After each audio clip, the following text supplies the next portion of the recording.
what we have for you today is a project called Vote America. Vote America was originally done in 2008. It focuses on the history of voting rights from the beginning of our country to today. And hopefully, as you know, it's a very important part of our history, and but a very important part of our history that is seems to be going unnoticed by today's youth. Back in 2008, the Texas Young Lawyers created this project. It was President Sylvia Cardona, Jennifer Morris and I. Jennifer's partner, is she a partner now at Carrington Coleman? Mm-hmm. She's a partner at Carrington Coleman. Mr. Martin is also at Carrington Coleman, and she and I created this 28-minute documentary about voting rights, and it was one of the greatest experiences of my life.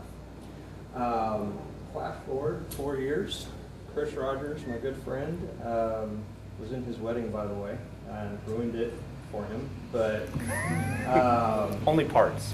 Just parts. He is the incoming chair of the American Bar Association Young Lawyers Division, which is he's essentially king lawyer in the United States under the age of 36. King baby lawyer. All hail King Chris. No. But it's a big deal.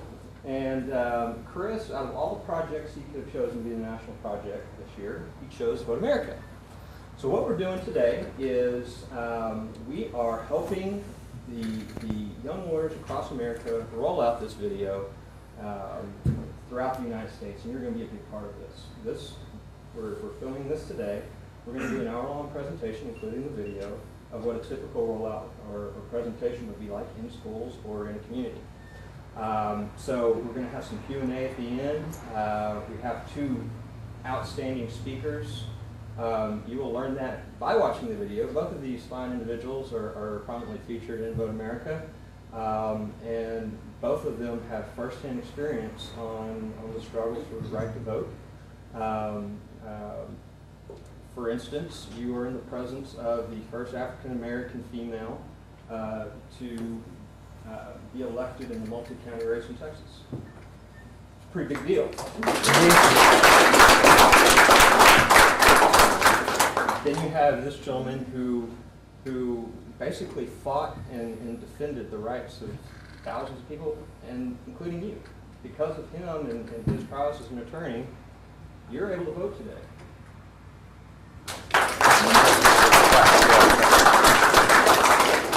So, that's what we're doing today. I guess we will formally, so it's going to be informal, but we'll formally start now.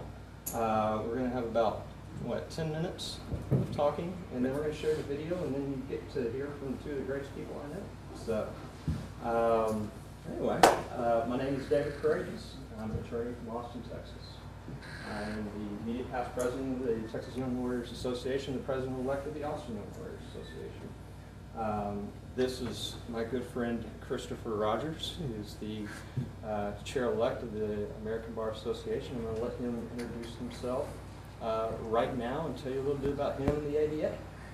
Okay, so real briefly, the ABA, just so you know what it is, we have about 140,000 young lawyers that are part of the American Bar Association's Young Lawyers Division. They're all around the country. And we typically, each year, will put on one big national public service project. And this is the National Public Service Project for the year. We're going to call it the American Voter. And it includes this video titled the Vote America video. And we really have two goals today. And the two goals is one, to educate you guys about the history of the voting rights struggle in our country and the evolution of that over time. But we wanted to make sure that history could kind of come alive for you. So we brought some folks that lived it and that were integral parts of that history. And we've also got a lot of the history summarized in the video today. So you've got it all right there in front of you. And then the second thing is we really want to empower you guys to get involved and to find a way to participate. So, I heard from people about the importance of voting when I was in your shoes and coming up through your age, but I didn't necessarily understand it. But so we want to make sure it's really clear to you why that's so important. And then one last thing I'm going to tell you is all of this is entirely nonpartisan. So none of our groups, all of our groups are volunteer groups. We're focused on public service and public interest. None of this is to tell you to vote for Republicans or Democrats or independents or greens or yellows or reds or blues or purples or any particular political party or affiliation. Really, our primary goal here is just to get you excited about the process, to explain to you how important it is that you get to have a vote and participate in your electoral government. And so that's why we're here presenting it today. Good. Well, thank you very much, Chris. As I said, I'm very glad to be here with you today. I have a quick question for you. How many of y'all are over the age of 17?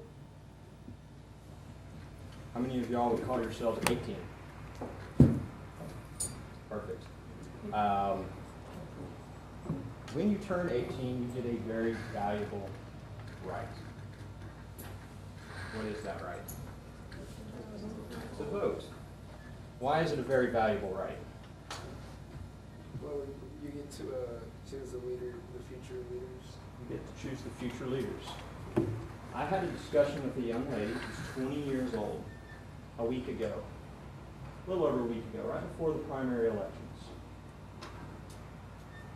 It was the day of the primary election, actually. And she was wanting to know why my wife and I were running out of the house. We've got to go vote. I said, well, the elections aren't until November. What are you voting on? It's the primary elections. I had to explain to her what a primary was. I had to explain to her that I was voting for a particular party and why I was voting for a particular party. I had to explain to her what planks were, what issues were, who the people that were running were. And then she says, well, I've only voted in one election. Do you know that I've presented this project well over 100 times across the country to over 10,000 kids? And more often than not, the kids in those classes believe that they can only vote in presidential elections. How many elections did we have this year during the month of May? In the state of Texas, I'll be fair. We had two. We had two elections this year. Now, it's abnormal to have two elections, but we had the municipal elections in early part of May, and we had the Texas primaries at the end of May, which are normally in March. We had a record low turnout across the state. More people vote for American Idol on an average night than they do to actually go vote. How many of y'all have voted in American Idol, or what is it? So you think you can dance? So you think you No, can that's dance. Any of y'all, who's going to fess up to that? 'Cause I know somebody has. There you go. Yay! So statistically speaking, since y'all are all under 18, we actually in this room have more people that have participated in those type of elections than elections that actually dictate what your day-to-day life is going to be. In a typical election, you get to decide whether or not your tax money is going to go build a road. You get to determine whether or not you're going to raise bonds to build schools. You get to determine whether or not your neighbor is going to be mayor or the guy across the street is going to be mayor. Most people focus on the presidential elections because that's where the money is and that's where the national media focuses on. But it's the local elections, it's the young people that get involved in those local elections that truly matter on a day-to-day basis. And y'all are those young people. Who in here has volunteered for a political campaign before? Very good. I had never been to the Capitol before when I was in college, and it took a teacher prompting me to go over there to get involved in politics. So I was much like most of y'all in here. I was not involved in politics, and I didn't quite understand it. But today I do, and today we're going to get to share with y'all a little bit about the political system and voting in the United States. So I'm going to allow Chris to say a few words. I actually want him to give you a quiz, which is right there, and ask you a few questions that some of your elders had to answer in order to vote in the past. So the background to this is even as late as the 60s, in order to register to vote, before you could get signed up, be eligible to be a voter, you had to pass a test. I mean, it wasn't like a citizenship test, but it was similar. And the people that controlled the voting process could ask any of these questions that they wanted to ask. And if you didn't answer it correctly, then you weren't given the ability to vote. So, if you guys, let's test a few of these questions, a few of the easy ones, and see if you guys can kind of get them. So, if you're charged with treason in our country, and you're brought to trial, how many people have to testify against you, do you think, in order for you to be found guilty of treason? 2. Any other guesses? 2's a winner. Yeah. So, yay, 5.5. But I didn't know they covered that on American Idol, but that's good. So what do the letters FBI stand for? Easy. So how about this? Each county in Alabama can decide by a vote whether or not we will have legalized sale of alcoholic beverages. True or false? True. True. What's the room think? It's true. Every county, county by county. To stop there, who said false? Raise your hand and be truthful. You can't vote. Okay. Wait, can you just miss one question? Not just that, but the people that were signing you up to vote could pick which questions they'd ask. So one of the questions was, who is the current Attorney General of the United States? Holder. Can you spell his name? Yes. E-R-I-C-H-O-L-D-E-R. There you go. Can you spell Nicholas Katzenberg? Somebody try.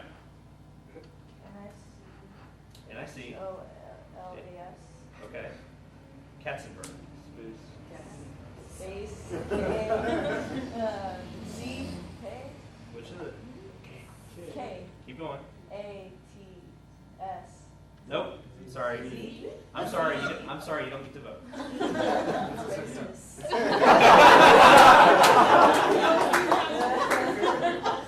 And so. No. But you're not. And so, one of the major challenges that was brought to some of the requirements, like the quiz, the quiz show requirement that we just kind of acted out, was that different questions would get asked to different people when they went to go register to vote. If someone of the right racial or ethnic background came and asked a question, they might get asked a question like, how do you spell your name? What's your favorite color? And if someone that came up that had the wrong background or type came up, they would get asked a very difficult question. How do you spell Katzenberg? And those were very real ways that these questions and other kind of methodologies were used to limit people's right to vote. So it's understanding those kind of things and how unfair the system was that really, I think, will make this meaningful to you, and I hope make you kind of invest in this process. So unless, David, if we got something else to do, are we video ready, or what's the next step? I believe we're video ready, but while we're getting the video ready to go, I want to know how many ladies we have in here. Raise your hand. All right. Prior to the women's suffrage movement, you couldn't vote, so y'all can't vote. How many non-white males do we have in here? Y'all couldn't vote. Okay, white males, stand up.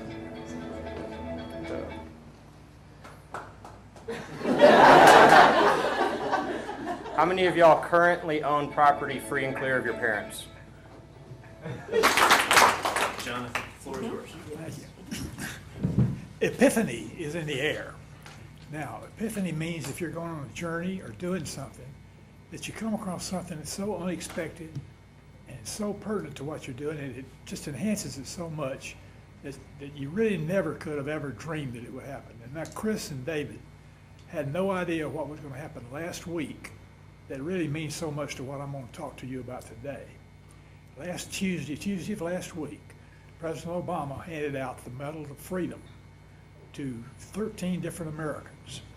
Well, not all Americans. Well, yeah, Americans. He was the Polish guy who became a naturalized citizen.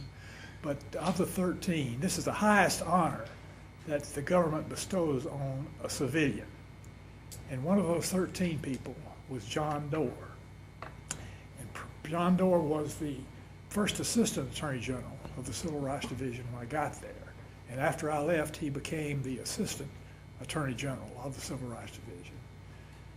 And so in introducing and conferring a medal on him, President Obama said, I don't think that I would be where I am today if it hadn't been for what he had done. How about that? So what I'm going to talk about today is what did John Doerr do? First, let me give you a little bit more background on him. He was a Wisconsin lawyer, small town practice, did a lot of public, a lot of plaintiff's work, in addition to everything else, and was a Republican. And for some reason or other, he decided to apply for the position of First Assistant Attorney General in the waning years of the Eisenhower administration, 1960. He was appointed, and then President Kennedy, as you know, was elected in that fall of that year, and the Democrats took over the administration of the government in January. And it's a great tribute to the Democratic administration, to particularly Bobby Kennedy, the Attorney General, and Burke Marshall, who was the first Assistant Attorney General, that they kept this Republican on because he had been such an effective force in such a short time in carrying out what the Civil Rights Division was supposed to do. What was the Civil Rights Division? It was a creature of the first of 4 acts that John Doerr enforced during his time at the Department of Justice. Now, 3 of those were called Civil Rights Acts. I know you all know the Civil Rights Act of 1964. All right, how many of you know anything about the other 2 Civil Rights Acts? I didn't think so. You're not at all. I'm not. And I think every one of you know about the Voting Rights Act of 1965. Well, let me tell you a secret that'll solve both of these problems for you. The Civil Rights Act of 1957 dealt only with voting. It was the Voting Rights Act. The Civil Rights Act of 1960 dealt only with voting. It was called the Civil Rights Act. The Civil Rights Act of '64 did have a voting component in it, but it was that part of the act was far overshadowed by the public accommodations laws, the Title IX with the equalization of money, college athletic money between men and women, all those other big things, housing, all of those things just kind of overskewed. But it did have a voting component to it. And then, of course, there was the Voting Rights Act of '65, which dealt exclusively again with voting. What did the 57 Act do? One, it outlawed discrimination, intentional discrimination in voting. Big deal. We already had something called the 15th Amendment that constitutionally forbade discrimination in voting. So why? Secondly, it also forbade intimidating people for trying to vote. Okay? Again, big deal. We had the Civil Rights Act of 1972, which was the 1872, which passed almost 100 years ago, which was the Civil Rights Act that came out of the Reconstruction era following the Civil War. And it forbade interfering with civil rights and voting in civil rights. Big deal. But what it also did was it created the Civil Rights Division of the Justice Department, and it created the Civil Rights Commission. So although it had been illegal or unconstitutional to intimidate people who tried to vote or tried to register to vote, or for people that discriminated against registrants to vote, this gave an enforcement arm to the federal government to start going after people that did discriminate or did intimidate. So it was extremely important in that respect. Well, what happened? The Justice Department got off to a slow start. It was a tough time. The thought was, we can bring litigation. Courts can handle this situation. Courts and lawyers and judges can handle this situation. Now, the mistake that was made, or the false assumption there, was that Southern federal judges, and every federal judge comes from the district that he sits in, that Southern federal judges at that time were ready to look at this brand new law and enforce it fairly and read it honestly. But they weren't. So many of them weren't. For example, Judge Cox of Mississippi wouldn't even, when a Negro witness, as they were called at that time, would be on the stand, would not call him or her by their title, Mr. or Ms., but it was by first name. And he was just awful as far as the Justice Department bringing lawsuits to them and then not even doing anything with it, putting it off, delaying it, stuff like that. He was not the only one.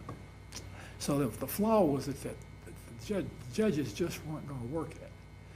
And what the registrars did was they saw the law that said you can't discriminate. Well, what they do, they gave these literacy tests that were allowed by state law, which would say, here's a 2-page form to fill out in Mississippi, which is where I've spent most of my time.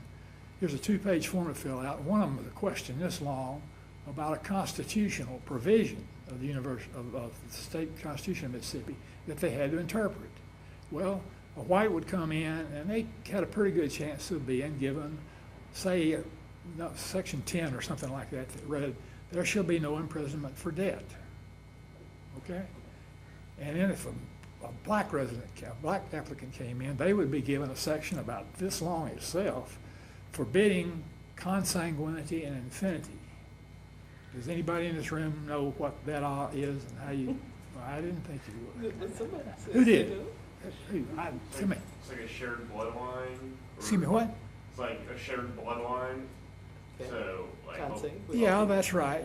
Consanguinity is blood, affinity is marriage. yeah, But what so, about like, it? What makes it mixed so? marriages? Huh? Is it like banning mixed marriages?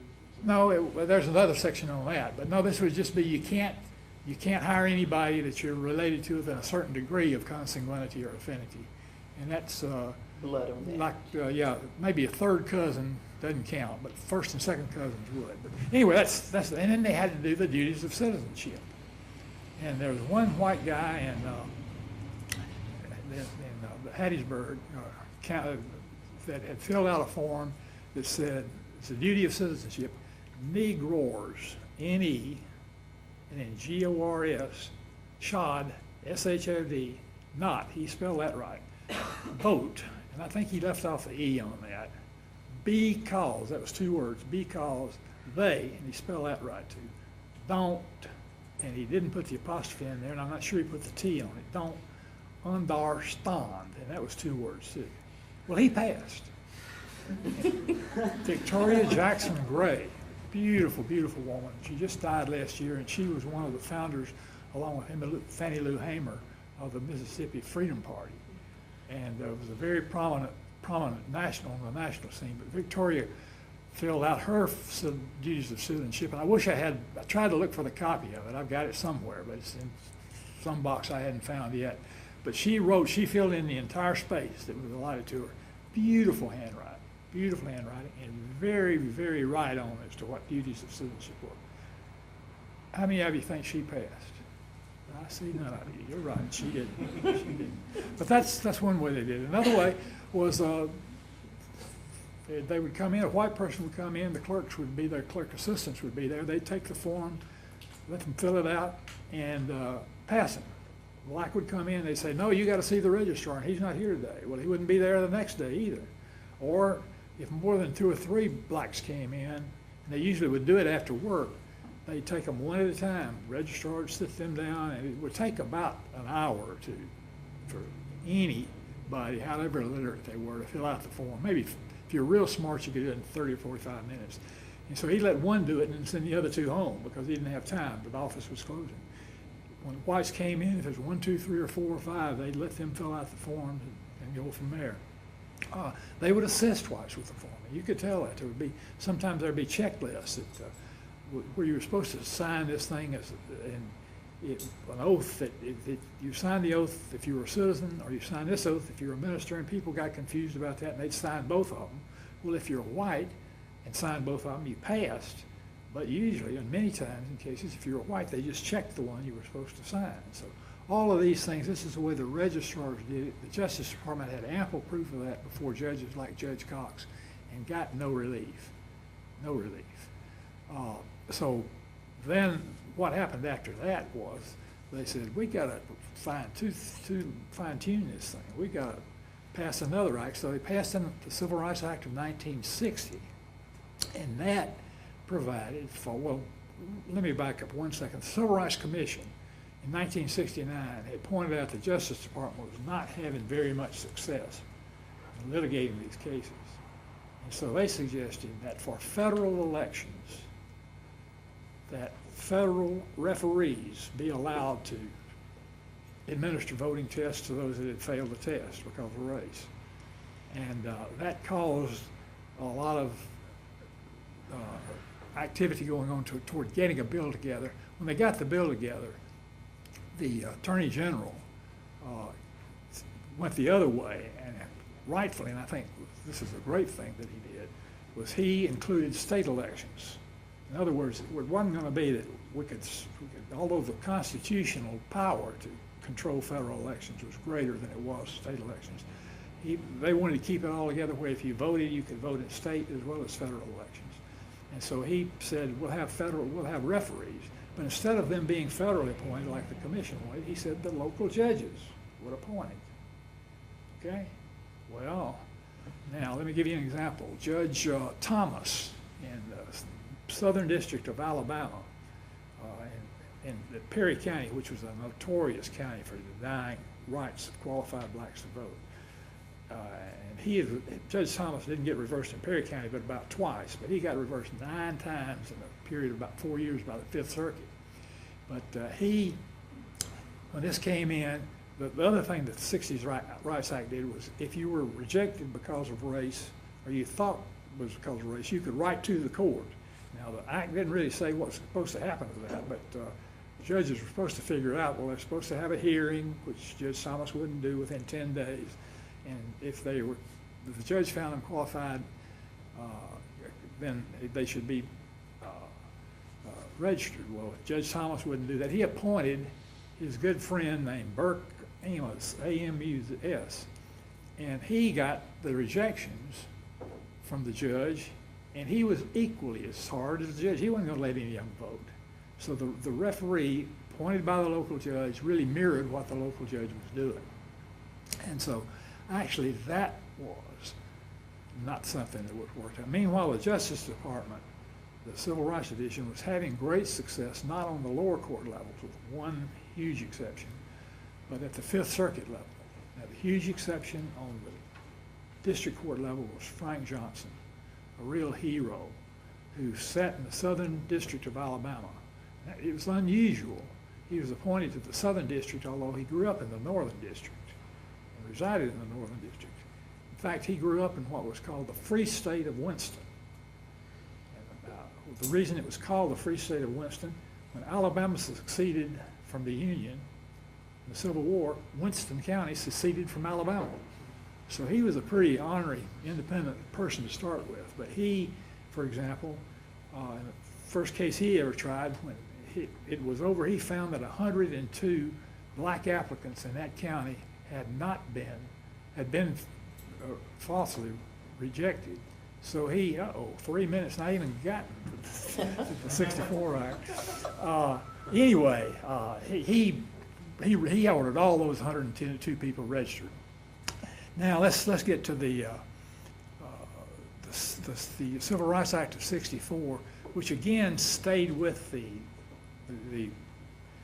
idea that courts could handle the situation, and they did put in what's called a freezing order. They said if and this is the Justice Department, the Fifth Circuit had already held this, that if you've had these low standards for whites, then you got to supply the same standards to blacks. In other words, if the literacy test wasn't used for whites, it can't be used for blacks. And they just put that in law, which was a good thing. And also, they came up with a federal refereeing situation. And then the last act was the 65 Act. Excuse me just a second. Let me be sure I've got my notes on that. The Voting Rights Act held that temporarily suspended, not permanently suspended, temporarily suspended the literacy requirements because the Supreme Court held at the first of the 20th century that literacy tests were all right. So that was an accommodation to that. They also would not, although black leaders wanted it, they would not call for abolishment of the poll tax.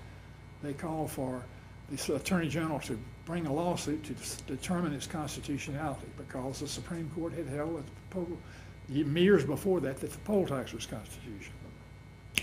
They also provided for, and this is still the most controversial provision of the act, they provided for if any change that affected voting rights had to be passed, had to be approved by the Justice Department, and any suits challenging those had to be brought in the District of Columbia, not in these local districts where all these other judges sit. Let me just finish with this. I didn't quite get as far as I wanted to. I'm sorry, but anyhow, let me read you what John Doerr in 2002 said about what had happened with the Civil Rights Division. Civil Rights Division lawyers went slowly, steadily, county by county, taking on the registrars, taking on the sheriffs with respect to intimidation, and little by little, we helped teach the country that no matter how educated a black person was in Mississippi, it was very unlikely that he would get a chance to vote. And if you could breathe and you were white, you voted. That message over a 4 or 5 year period, in case after case, similar to the Hattiesburg case, helped to change the country until the Voting Rights Act of 1965 was passed. And that really broke the back of the caste system in the South. That's one man, one great man, summing up what he was the most significant thing he did, and he did a lot of other significant things. And I'm just proud to have been a little part of it. Thank you.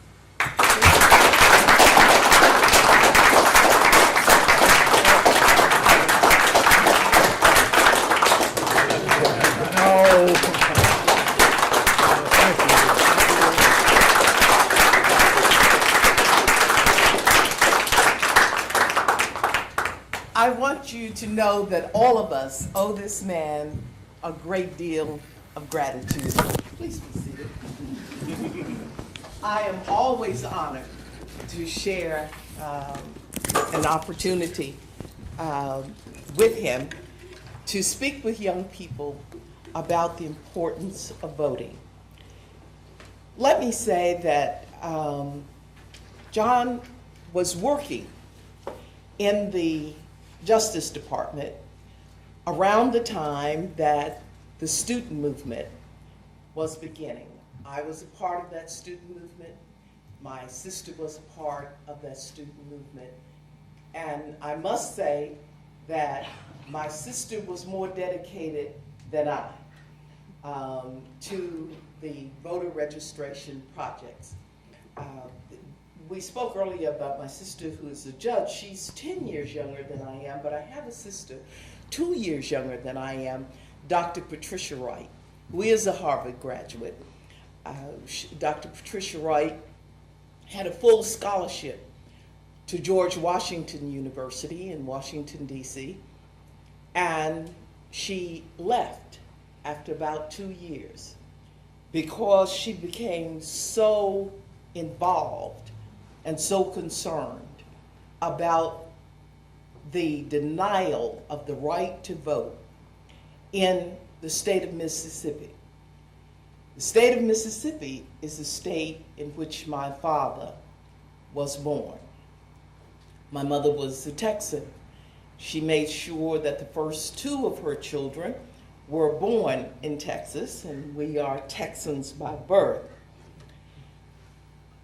But she went to Mississippi, and she got involved in, and she enrolled in Tougaloo College. It was a historically black college. It was this is a total commitment.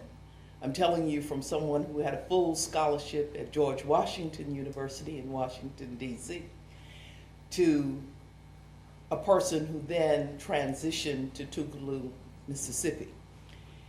And it was such a transition because we were what you call military brats. My dad had served in the military over 33 years. We went to junior high and high school in Japan. We came back to a United States that was in turmoil, rioting over the issues of civil rights. We had been brought up in a very diverse society. And so it was shocking to me that my father had risked his life over all of our lives. He was in World War II.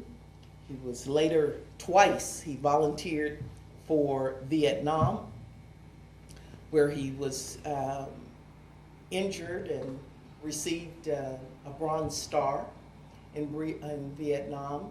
He was also in the Korean conflict. And so my father was a war hero, yet we were children who would be denied rights that had, we thought, had been decided under the Constitution. We also realized that my father had much of his life, he had tried to protect us from what he had gone through as a child in Mississippi. But once we discovered what we had been protected from, it also, for me, it was anger, it was rage. For my sister, Dr. Patricia Wright, it was a lifetime of devotion to civil rights. And she went as a young woman, 19 years of age. She traveled throughout Texas and Mississippi, registering young people to vote. My father, I told you, was career military. Well, the military actually had, it was one of the first to give the rights to African Americans to vote.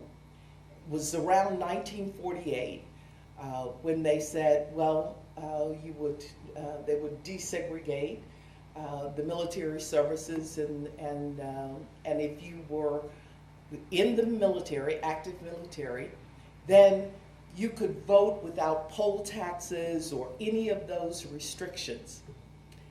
In the film, I think you saw me talking about the fact that my father would have been one of the first to vote in the state of African Americans to vote in a Democrat primary in the state of Mississippi, had he not been denied that right at gunpoint. But he and several of his uncles, and I guess cousins who had been in the military, they went to the polls for the specific purpose of exercising their new right to vote. And when they got there, they were met by the sheriff, and at gunpoint told they didn't care about military, they didn't care anything about the law, they didn't care anything about any of that. All they knew was that they were not going to vote in the state of Mississippi, in the county of Issaquah County. So let me say, notwithstanding all the Constitution, the amendments, the 13th, the 14th, the 15th, the 19th, the 26th, there were many, many restrictions imposed against persons who were minorities, women, poor, that would cause them not to be able to vote. They were intimidated, and as I said, not only by gunpoint, they were fired from their jobs, they were denied, and all of this was during a period when there was segregation. They were denied rights to go to school, denied housing rights, and voting was just important. It was important to their very existence that they be able to elect leaders who would, in fact, enforce laws that would protect them, who would treat them in a manner that was with dignity. And so I have come up in a lifetime where voting was very, very important. Now, I didn't see my father going to the polls when we were in Japan, but I always knew whenever we were stationed somewhere, whether it was anywhere in the United States, outside of his native Mississippi, he always voted by absentee ballot. And it was not until we came back to the United States, and even then he would vote absentee. We would ask him sometimes, well, why don't you vote in this state? And he said that Mississippi was the first state that denied him the right to vote. And as long as he could, he would vote in the state of Mississippi. So he has done that over the years. Finally, after retiring and settling in Delaware, he had to change his voter registration, but that was not for many, many years, and that he continued to exercise his right to vote in the state of Mississippi. So voting is in my blood. It's very important to me as a woman, as a minority, and fortunately, I have also had the privilege not only of voting, but having people of all races, all genders, to vote for me. It's been an honor. It has been a privilege, and to serve. And I hope all of you will one day do that. But I also want you to know that is one of the things, if you ever decide to run for public office, that's one of the things that people will check. That's your voting record. They will check to see, they'll ask you, why would I vote for you if you've never voted in an election? And it's very, very important for you to exercise that vote every chance you get. And equally important is for you to know who you're voting for. So I want you to be, from this project, I not only want you to be persons who vote, and that's key. I want to get you there, but I want you to be educated voters. I want you to study the candidates. I want you to know something about their qualifications, and then make an informed choice when you vote. Because, and tell me, is there anyone in here who thinks that your vote doesn't make a difference? Is there anyone? I have heard that many times. I've been in groups and young people will say, I don't vote because I don't think it makes a difference. I'm telling you, each year there's something like, I think in our country, there's something like 80,000 elections in this country for everything. Dog catcher, but the all kinds of local positions, your commissioners, your county and district clerks. There are all kinds of positions which people have decided that they want persons who are elected to serve them in. And they don't want persons appointed. Now, the difference in our democracy is that we have the right to vote. Unfortunately, there are all too many who won't exercise that right. And that means that for those people, any old dictatorship will do for them. We might as well be in a system where, they have a dictator. Because if you don't exercise your right to vote, that means you simply don't care. It doesn't matter. It doesn't matter whether the person has qualifications. It doesn't matter whether the person is honest, has any integrity. And so, but when you make an informed choice about voting, you are able to help to control some of the things about your life that really impact your daily lives. Is there anyone in here, we checked earlier on, there's some people, anyone in here who's going to be 18 before our national election in November?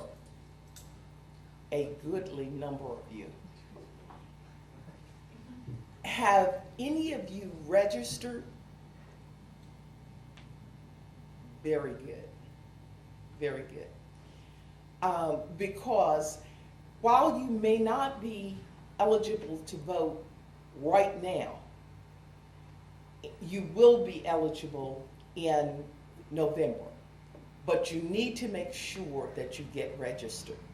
So I hope all of you who will reach eligibility before November will in fact register to vote.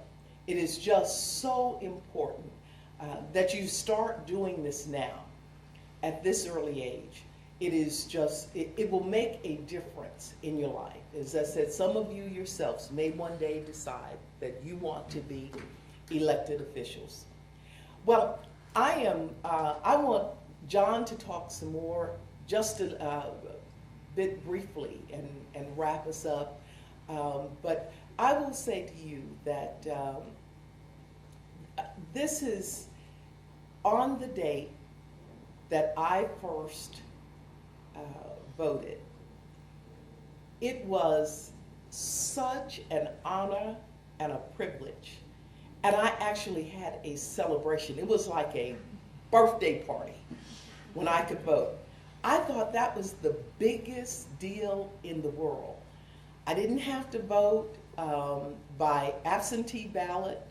I was living in Washington, D.C. I was in college, and I actually got to go to the polls and cast my vote. But when I talked about the discrimination against voters, I want you to know that in that group, it was also young people that were discriminated against. Because I think you heard earlier that it wasn't until sometime during the Vietnam War that that young people, and it was young people themselves who said, look, we're being drafted to war, we're dying over here, we're ending up being injured over here, and yet we don't have the right to vote, and they were being drafted at 18. So that was during the time when all of the states had many of the provisions that we talked about, the poll taxes and all of that. I want you to know that that didn't happen in every state, but because what they had, well, because of states' rights, and they said, well, states had the right to make certain decisions about how, in fact, they would implement some of these constitutional rights. So your right to vote, yeah, you had a right to vote, but within that state, they could decide, make certain decisions, okay, about the literacy test, whether or not you own property, or whether or not you could afford to vote, and that was determined by whether or not you could afford to pay the poll tax. And I think, John, weren't the poll taxes generally tied to property ownership as well? They were separate. They were separate. It was a separate tax.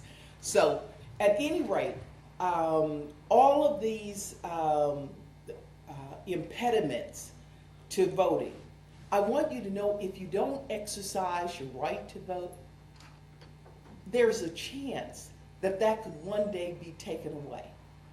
Just as we have worked so hard to make these gains, people start eroding rights. They begin to take them away when you don't exercise it. You know that old adage about if you don't use it, you lose it? It's really true. I mean, you know, your limbs, walking, moving, all of those things. If you don't use it, you can lose it.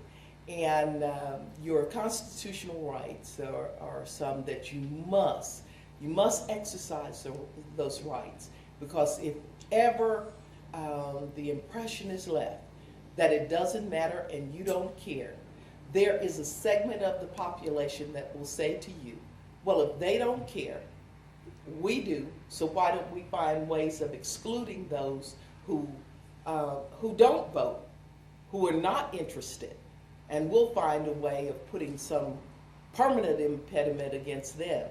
And I also want you to know another thing about there are over 5 million Americans who cannot vote because of felony convictions. And that's something as a judge, I want to warn you about. Please make certain that you abide by the law and do not get a felony conviction for crime. That is, now, still states have the right to make a determination as to whether or not they will take away your voting privileges for a lifetime or until you have served your sentence.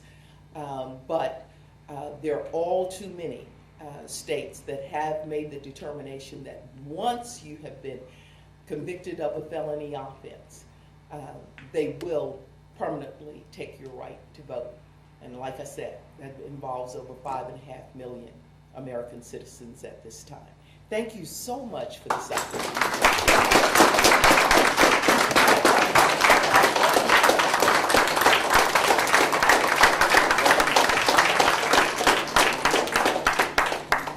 Thank you guys. Let me see a quick show of hands again. Where are our group that's 18 that are going to be eligible to vote in November? And the group that hasn't registered, which group is that? And the group that's going to register for November's election, keep your hands up. That's your group. You guys promised me that you'll register and that you'll vote this November. Please. Please. Thank you. Now let me see the hands from the group that it won't be 18 on election day. Where are you guys? Oh. Very good. So now what are you guys going to do this year? So this year we have our national presidential election. It's one of the most entertaining and educational campaigns to watch. So what I want each of you guys to do is 2 things. You can do one or both. It's your choice. The one is find a couple of races. You can watch a Senate race, you can watch a House race, you can watch a local sheriff's race. Find that race, figure out who's running, and figure out which candidate you vote for. What things are important to you? What do you care about? What matters to you? Is it education? Is it safety? Is this guy better on crime? Find those 3 races, and I want you to pick them and figure out if you can figure out who's going to win in November. So watch those races and educate yourself about the process. And that's what everybody can do. What's the second thing? Find a way to volunteer. We've got one volunteer on a political campaign. I think that's terrific. It doesn't matter which side you volunteer for, but get involved and find a way to participate. I think, this time of our political cycle is so engaging and exciting. Everyone in the room can find a way to participate, even if that doesn't mean casting a ballot. But once you hit that age of 18, I didn't live through it. They didn't live through it. You didn't live through it. But these experiences really educate us about the importance and the value of that vote. So think about it when you cast it and really make that an important part of your life. So thank you guys so much for spending time with us today on David and I's behalf. And thank you, Justice Wright Thank and you. Mr. Martin, for being Thank here. you. There were a couple of more volunteers on political campaigns. I want you to stand because I want all of you to know that before I ever got elected, that's what I did, was to volunteer on other people's campaigns, and that's how I learned all about campaigning. Will you stand up, those of you who are or have volunteered on any kind of elected campaign? Yes. I encourage you to. Thank you for your service. So find a way to get involved, watch, and vote. Thank you guys so much.